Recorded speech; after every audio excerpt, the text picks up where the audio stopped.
Welcome back, you guys, and in today's News Daily video, I'm going to focus on two stories today. They're going to be on the latest report suggesting that Jorginho's successor might be wilfried Ndidi, and for the final story, I'm going to speak about the latest developments surrounding TELLES. Is it looking like his guaranteed move to Paris Saint-Germain is still on the cards? I'm not too sure at this point in time, you guys. I feel like I'm going to get more information in regards to this story, so it's definitely interesting times. However, before I get into anything, today's video is brought to you by the OneFootball app. Use the OneFootball app's useful follow feature to stay up to date to clubs and transfer targets as well. With the app's follow feature, you get the latest updates and alerts straight to your phone, so you're always going to know what's happening in the world of football. We know that with the transfer market, and especially in these times, news is getting a bit crazy. There's so much news from so many outlets. The OneFootball app does a pretty good job at finding the best ones. So if you guys want to find it out for yourselves and really see what the app's about, you'll find a link to the app in the description below. So on that point, you guys, we now move on to the first story today. And I want to speak about this story in regards to wilfried Ndidi. Now, we all know that Juventus are now starting to make their interest in Jorginho a lot more concrete. And it's looking like if he is sold, could we potentially go back in the market to sign a replacement for the player? Potentially, and in today's reports, they're suggesting that one potential successor to Jorginho might be wilfried Ndidi. Now, before I continue on giving my thoughts and opinions on whether he would be a great signing for us, I want to actually break down the context of today's news because it's something I've really moaned about time and time again. It is quite frustrating, and I feel, because I am a YouTube personality figure in that sense, I want to give you guys the correct information, the correct context, because we live in a world already that's full of just, clickbait, that's full of quick reactive opinions without any due diligence, without any research, without any fact checking as well. It frustrates the hell out of me. I'm getting sick and tired of it, and it's one thing that I don't like to do. It's one thing that I'm just totally against, and I'm not here for it. I feel like with YouTubers like me, for example, we were like a reaction to how the media tends to be. It's full of clickbait, full of misinformation, full of poor reporting, not really giving us facts or context, etc, etc. Maybe it depresses me a tiny bit seeing that some of those grievances with the media I'm now starting to see on YouTube a bit. I'm starting to see maybe a lot of the news stories out there being really reactive, no due diligence, no research, etc, etc. So I'm hoping that that's not going to be the case, because we don't have to be like these guys. And the reason why I'm just going on this spiel and this monologue is because when I try to actually find the article for Mundo Deportivo, because they're the outlet that everyone's saying is breaking the story, I didn't see anything in regards to Ndidi. What I saw was interest from Premier League clubs, and to be honest, the article was centered around Real Madrid's interest in Ndidi. So, I did some further investigating, and it led me to another Spanish outlet called Todo Fias. I think I'm saying that right, I'm not too sure, you guys. They seem to actually have our name in the article. However, it was the same story as the Mundo Deportivo one. Literally no substantial news linking the player with us whatsoever. I don't know where they even got the valuation for Ndidi as well. They're reporting that Leicester could let him go for 40 million, which doesn't make any sense. His contract ends in about 3-4 years anyway, and if Ben Chilwell can command maybe 60 to 70 million. Ndidi is arguably one of Leicester City's top 3 most important players in that entire team, so how can he go for less money than Ben? It makes no sense whatsoever, you guys. And this level of reporting is just so typical, especially in these current times we're living in right now. When it comes to the Spanish media, they are known for being so egregious when it comes to clickbait and literally monetizing anything and everything for the pursuit of money. It's not right in my opinion, and I know that I'm sounding very depressing. So for the second part, for the main story, I want to actually hypothesize how Ndidi could work, because let's say Jorginho does leave, potentially we might go in for a replacement for the player. Now, without a doubt, Ndidi is one of the most impressive defensive players in this league. If you're asking me, I would say he's probably top 15 for defensive mids. His defensive game for his age really is impressive, and in that sense, he kind of reminds me a bit of a Makelele.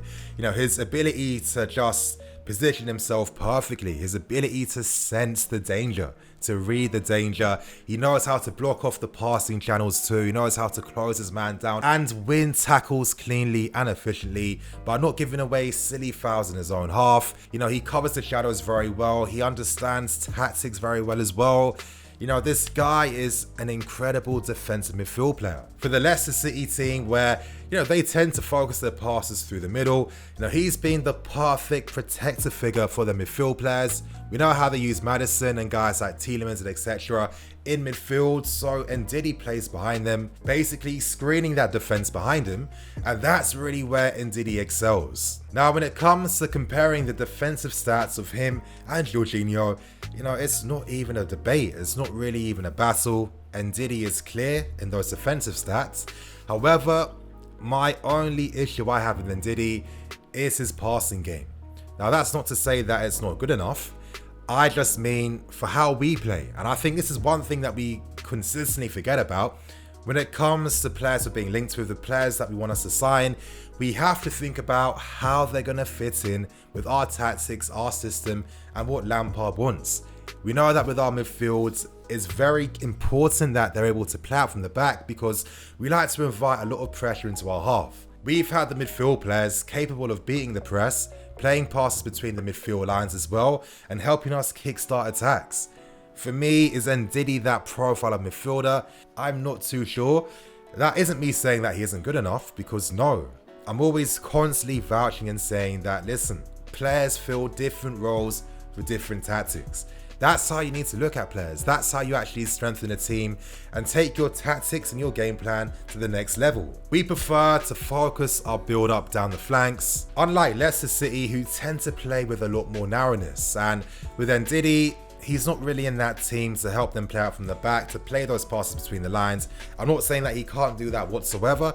I'm just saying that for the level that we need, because that's the most important thing, that level of technical ability at the back that we need, I don't think that necessarily suits Ndidi, and I think that's why he's solely been used as a defensive midfield player, you know, instead of being used as a reducer or a deep line playmaker. But to continue on, you guys, that's not me saying that we should never ever entertain any potential interest in the player, because let's say hypothetically for the following season, not the 2021 season but the 21-22 season, what if Lampard decides that he needs to adapt his tactics? What if he feels like, you know, if he wants to allow the fullbacks to bomb forward more, he needs to have a more classical defensive midfield player? If that was the case, then Ndidi definitely is a player with high potential and high interest.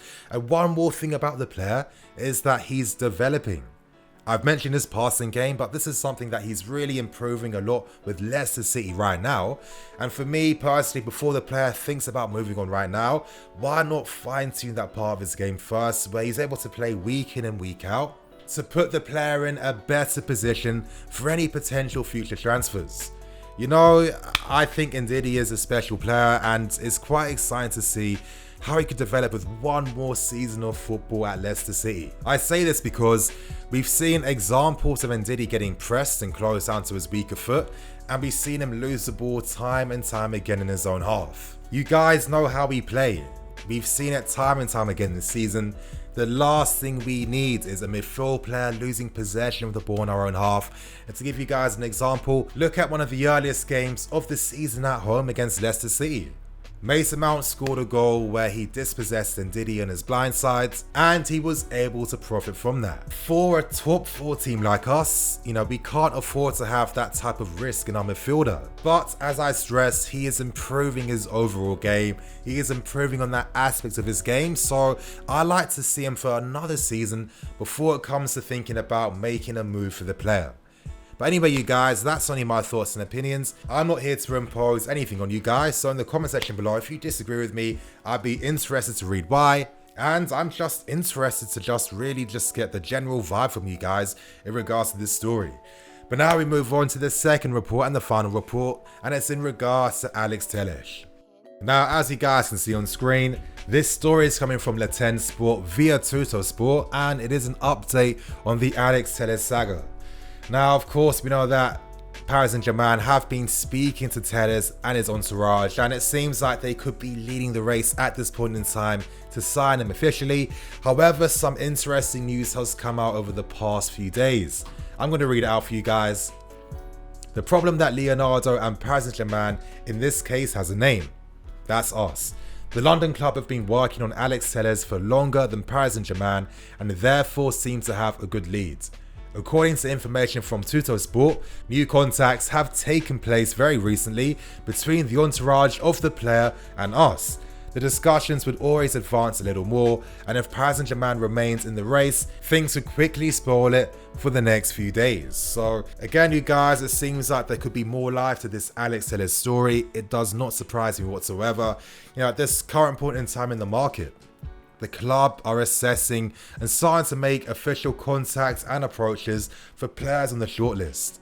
Now, of course, when it comes to signing players, unless you are just so confident of the player you want to go for, like we did with Hakim Ziyech, most times you are going to play the patient game. You are going to just ascertain the entire market to get an idea of what the valuations are, who could be the best viable candidates for the best possible prices too. The one interesting bit of news with Paris Saint-Germain was that their bid of 25 million was deemed acceptable by Porto. Now, most times when news like that does become official, any other interested parties that get wind of that will decide to make approaches if they want.